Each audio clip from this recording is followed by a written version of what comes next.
water heater is running now. I had trouble getting it lit. What's interesting is it did not take a 100 millivolt drop when I turned it up.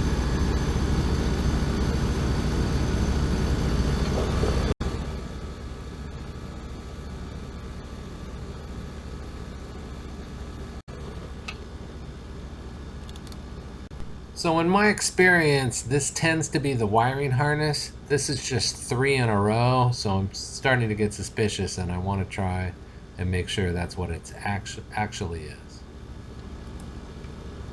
I'm going to try something new. So this is something that I've been wanting to try for a while. So this is basically where I take this wiring harness, right? Where the thermopile wires are coming into a harness, and I'm able to measure voltage out of it, yet when I connect it to the circuit board, there's nothing.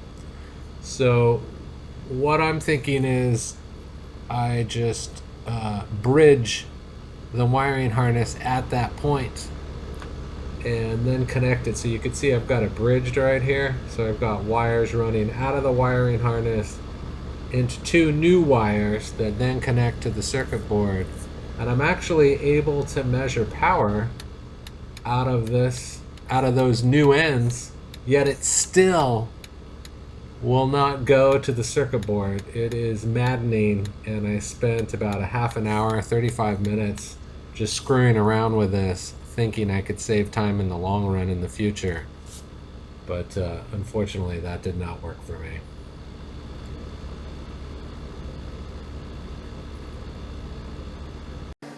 Right, so at this point I know I need to replace the thermopile. It's only going to work with a new thermopile, so I'm taking the water heater apart here. I've already disconnected it from the valve, pulling all the different parts out so I can get access to the burner assembly. I'm going to take it out here. You can see it's out, examining it to check it out. Alright, it's go time on replacing the thermopile on this burner assembly. So you can see the pilot assembly there. It's very long. Just unscrewed it. It's held in place by this plate on the bottom. And I have to take this plate off in order to free the thermopile wire.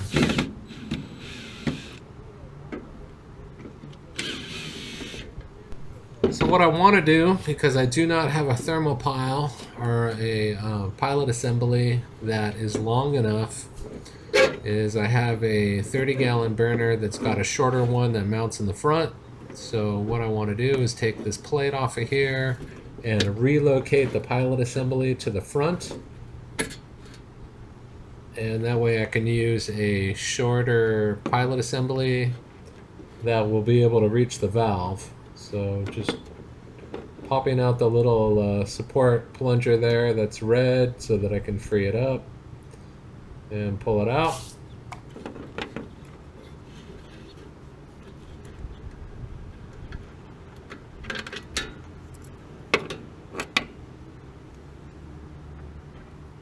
So you can see how long that pilot assembly is. The thing is incredibly long. I've had a few of them in the past, but definitely used them all up. So I want to get this water heater working and work with what I have. And that's my plan, is to install the plate in the front, put a shorter one in, and be able to go from there. So this is the 30-gallon burner assembly. Here, actually, that pilot assembly has another bad connector on it, believe it or not. So the thermopile connector on that pilot assembly for the one I'm working on right here is no good. What I like to do so I don't get confused is when I pull those pilot assemblies out, I just tie a knot in the thermopile wiring. That way I don't grab it and waste my time installing it someplace else. Sometimes I'll just cut the wiring harness so that I know it's no good. So looks like I'm going to put a sort of a knot in the line right here. So when I see that knot, I know that that is no good. Do not use that. And that's the 30-gallon. So you can see it mounts in the front there. It's just a little bit of a different plate. I'm just kind of eyeballing it to see if it's going to line up. and work out, and it looks like it is, so just disconnecting it and I'll swap it over.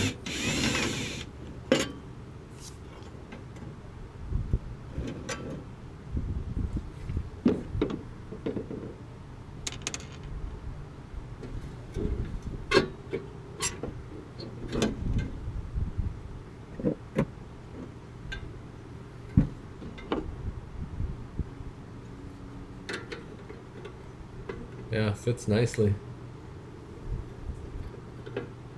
So this allows me to use a shorter pilot assembly, which I have. I do not have it for the Rheem. I'm going to have to pirate it off of a Bradford White and make that work. So just remounting it now with the existing screws. Excuse me.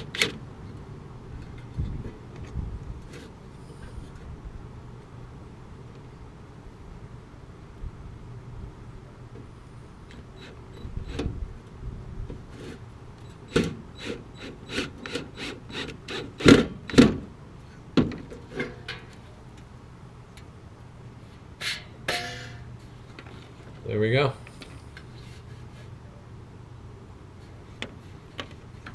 Looks good, very secure. It's in the right location.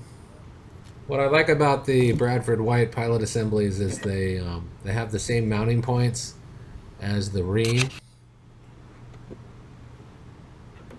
All right, so there's the Bradford White. That's out of a 50-gallon.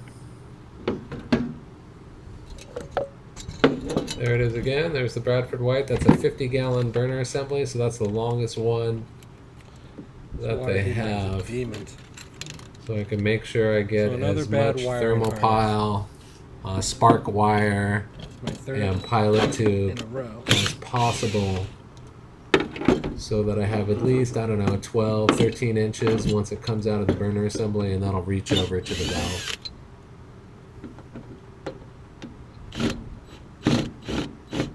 It's a lot of screws to take this thing apart. It's a couple plates. Those two plates connect together in the front. That's just trash. And one screw holds in the pilot assembly, and you just pull it apart. Get rid of that. And then I can run all that wiring through the front. What I'll do is I'll take that red stopper that makes it a sealed combustion chamber off of the Rheem's pilot assembly. I just take a blade or a knife and I just cut a slit in it. That way I can pull it all apart and remount it in there. So you can see the red stoppers in my right hand. It's already been put together. There's the knife right there over by my left hand, where I just put a quick slice in each one. And you just push the plunger back into place. And you can see how long those wires are. It's got plenty of wiring on the thermopile, so that'll definitely reach.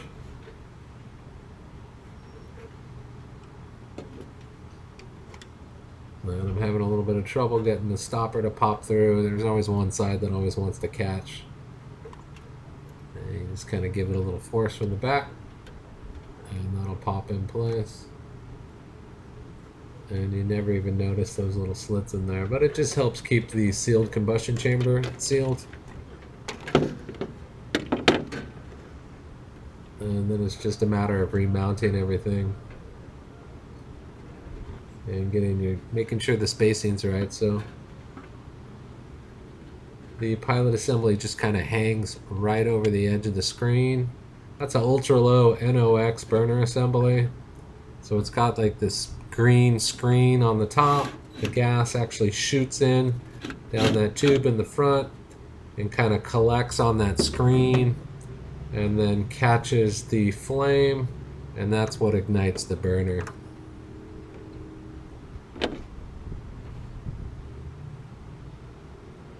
I'm just checking out my band-aid there, covering up my stitches. Okay, so we're back in place, ready to reassemble.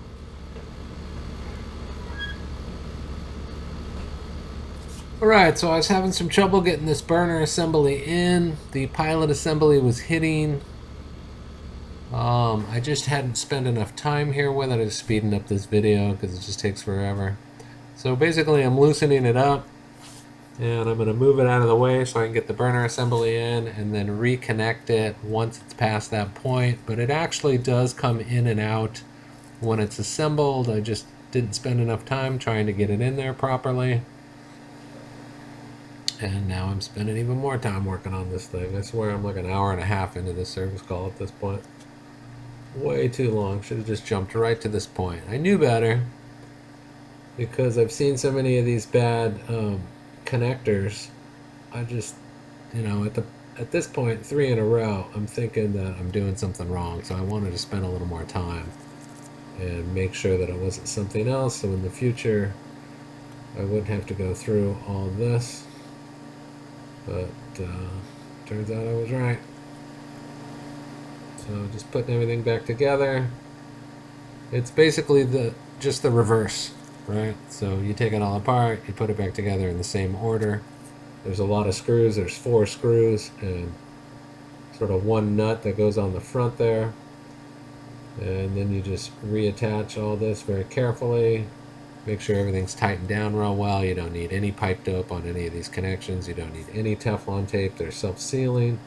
So make sure you tighten them all down real well. Reconnect everything, and then you're good to go.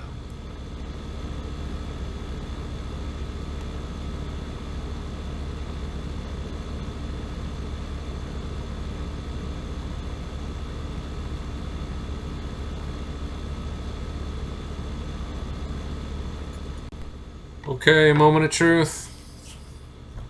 So just using my clamp to hold down the pilot button, sort of waiting a little bit longer to purge it. There's always air in the line. So I give it like, I don't know, 60 seconds. A little better view from the back. Still continuing to purge it. I want to check to see that the pilot light is going to light. I think I changed the clicker out too because I was having some problems. Or maybe that's after this. So I'm pushing the spark and it's very intermittent. So I'm having trouble getting it to light. I'm not seeing anything. Occasionally I'm seeing it spark, so I think it's grounding out someplace.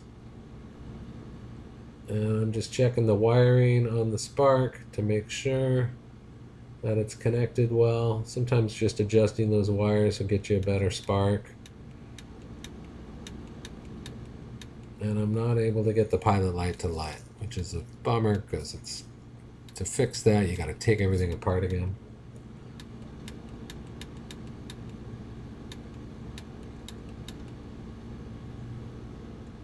Alright, so usually at this point I will grab another igniter that I have in my bag and connect that to the spark wire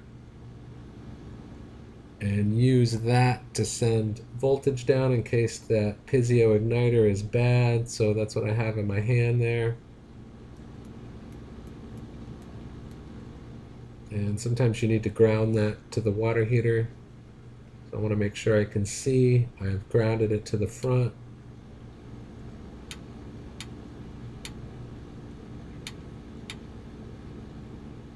And there we go. I got it lit. It's very difficult to see, but it is lit. I can see the flame sort of dancing in there every few seconds. Kind of a small pilot flame. Not a good sign. You want a decent, healthy pilot flame, kind of like a lit match. So now I'm just waiting for the status light to come on.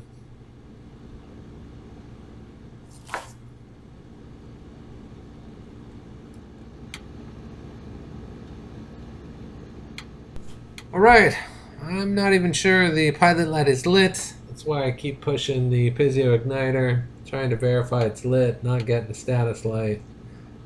Getting pretty frustrated at this point, put a lot of work in.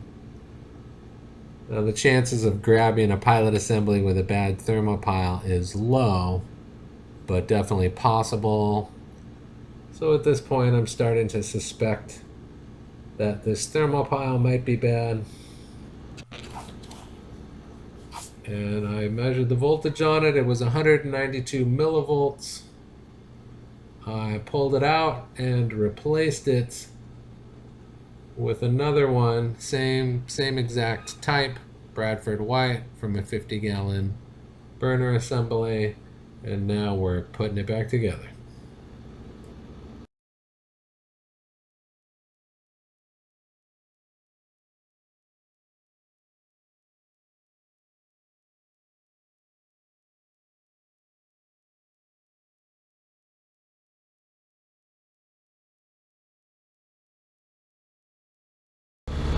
So the thermopile I replaced.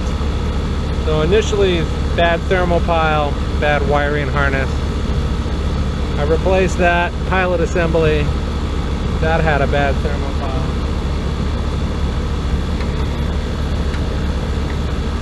So I'm hoping this one's good.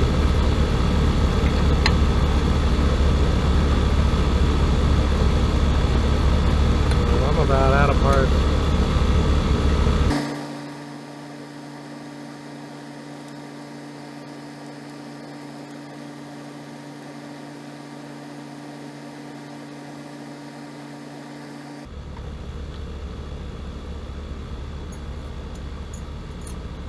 Out of luck, out of parts.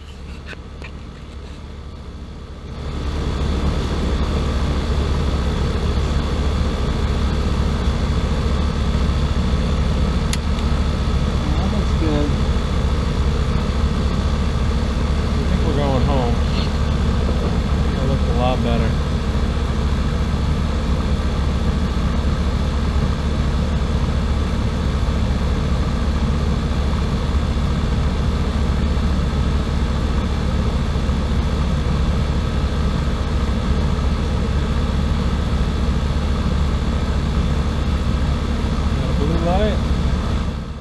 So I'm always a little nervous when I relocate the pilot assembly and I'm lighting a water heater for the first time, because if you don't catch that gas right away, it builds up inside there and then catches the pilot flame, and that can be very bad, but it catches immediately. We're getting the hell out of here.